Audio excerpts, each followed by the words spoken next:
حضرت جنید بغدادی رحمۃ اللہ علیہ تیسری صدی ہجری کے اوائل میں بغداد میں پیدا ہوئے۔ آپ رحمۃ اللہ علیہ کی تاریخ ولادت کے متعلق مورخین میں اختلاف پایا جاتا ہے۔ کارنامہ بزرگان ایران میں آپ رحمۃ اللہ علیہ کی تاریخ ولادت 208 ہجری منقول ہے۔ حضرت جنید بغدادی رحمۃ اللہ علیہ کا نام جنید آپ رحمۃ اللہ علیہ کے والد اور والدہ نے آپ رحمۃ اللہ علیہ کے ماموں حضرت سری سکتی رحمۃ اللہ علیہ کے مشورے سے دادا کے نام جنید پر رکھا۔ جنید کے معنی چھوٹے لشکر کے ہیں اور یہ نام آپ رحمۃ اللہ علیہ کے لیے باعث برکت ثابت ہوا، اور آپ رحمۃ اللہ علیہ کا شمار اللہ عز و جل کے برگزیدہ بندوں میں ہوا، اور آپ رحمۃ اللہ علیہ اپنے عمدہ اوصاف کی بنا پر سید الطائفہ کے لقب سے مشہور ہوئے۔ حضرت جنید بغدادی رحمۃ اللہ علیہ کے آباء و اجداد کا تعلق ایران کی صوبہ جبال کے ایک قدیم اور خوبصورت شہر نہاون سے تھا۔ نہاون شہر صوبہ جبال کا سب سے قدیم شہر سمجھا جاتا ہے، اور کہا جاتا ہے کہ یہ شہر طوفان نوح سے قبل آباد ہوا تھا، اور حضرت سیدنا عمر فاروق رضی اللہ تعالیٰ کے زمانہ خلافت میں اسے 17 ہجری سے 21 ہجری کے درمیانی عرصے میں اسلامی لشکر نے فتح کیا۔ حضرت جنید بغدادی رحمۃ اللہ علیہ کا خاندان مجوسی اور آتش پرست تھا۔ پھر جب ایران میں اسلامی فتوحات کا آغاز ہوا اور دین اسلام کی کرنیں اس علاقے میں پھیلی تو اسلام کے نور سے آتش کدے بھی منور ہوئے، اور حضرت جنید بغدادی رحمۃ اللہ علیہ کے جد امجد جنید نہاوندی پہلے شخص تھے جنہوں نے اسلام قبول کیا۔ حضرت جنید بغدادی رحمۃ اللہ علیہ بچپن سے ہی فطری طور پر بڑے ذہین تھے، اور اللہ عز و جل نے آپ رحمۃ اللہ علیہ کو بے شمار ذہنی صلاحیتیں عطا فرمائی تھیں۔ آپ رحمۃ اللہ علیہ بچپن سے ہی بلند روحانی مدارج طے کرنے لگے تھے۔ ایک مرتبہ آپ رحمۃ اللہ علیہ مکتب سے گھر واپس آئے تو اپنے والد کو روتے ہوئے دیکھا۔ آپ رحمۃ اللہ علیہ نے ان سے رونے کی وجہ دریافت کی تو انہوں نے فرمایا کہ میرے رونے کی وجہ یہ ہے کہ میں نے تمہارے ماموں حضرت سری سکتی رحمۃ اللہ علیہ کی خدمت میں کچھ درم بطور زکوٰۃ بھیجے، اور انہوں نے وہ درم لینے سے انکار کر دیا۔ مجھے آج احساس ہوا کہ میں نے اپنی زندگی ایسے مال کے اصول میں بسر کی جس کو اللہ عز و جل کے دوست پسند نہیں کرتے۔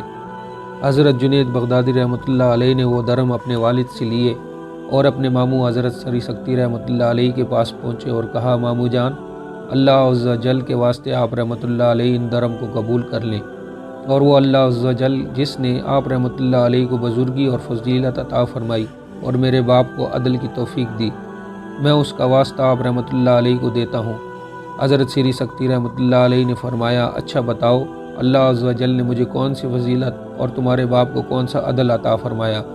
آپ رحمۃ اللہ علیہ نے عرض کیا، اللہ عز و جل نے آپ رحمۃ اللہ علیہ کو فقر و درویشی عطا فرمائی، اور اس سے بڑھ کر کیا فضل ہو سکتا ہے، جبکہ میرے والد کو یہ توفیق عطا فرمائی کہ وہ مستحقین تک ان کا حق پہنچائیں، اور ان سے بڑھ کر کون سا عدل ہو سکتا ہے۔ حضرت سری سکتی رحمۃ اللہ علیہ نے آپ رحمۃ اللہ علیہ کے یہ ایمان افروز کلمات سنے تو آپ رحمۃ اللہ علیہ سے بے حد خوش ہوئے اور زکوٰۃ کے وہ درم قبول کر لیے، اور اپنے دل میں آپ رحمۃ اللہ علیہ کو جگہ دی۔ حضرت جنید بغدادی رحمۃ اللہ علیہ فرماتے ہیں، ایک مرتبہ میرے قلب میں یہ خواہش بیدار ہوئی کہ کاش میں ابلیس لعین کو دیکھ سکوں۔ آپ رحمۃ اللہ علیہ فرماتے ہیں، ایک دن میں مسجد کے دروازے پر کھڑا تھا، میں نے ایک بوڑھے کو آتے دیکھا۔ جب میری نگاہ اس بوڑھے پر پڑی تو اس بوڑھے نے بھی میری جانب دیکھا، تو میں نے اپنے دل میں وحشت محسوس کی۔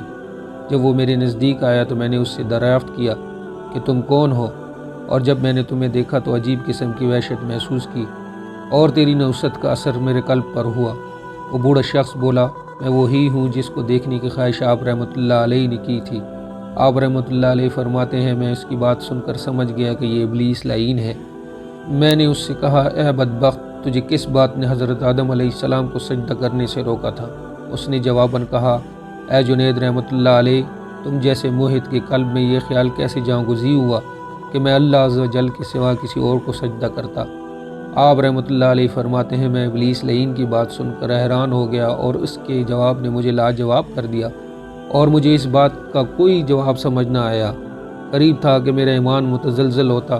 اللہ عز و جل نے میرے قلب پر الہام فرمایا کہ اے جنید رحمۃ اللہ علیہ، تو اس خبیث سے کہہ دے کہ تو بالکل جھوٹا اور بے ایمان ہے، اور اگر تو بندہ معمور تھا تو اپنے مالک کی حکم عدولی ہرگز نہ کرتا۔ آپ رحمۃ اللہ علیہ فرماتے ہیں، ابلیس لعین نے میرے قلب کی پکار سن لی، اور وہ ایک چیخ مارتے ہوئے بولا، اللہ کی قسم، اے جنید رحمۃ اللہ علیہ، تو نے مجھے جلا ڈالا، اور یہ کہتا ہوا وہ میری نگاہوں سے اوجھل ہو گیا۔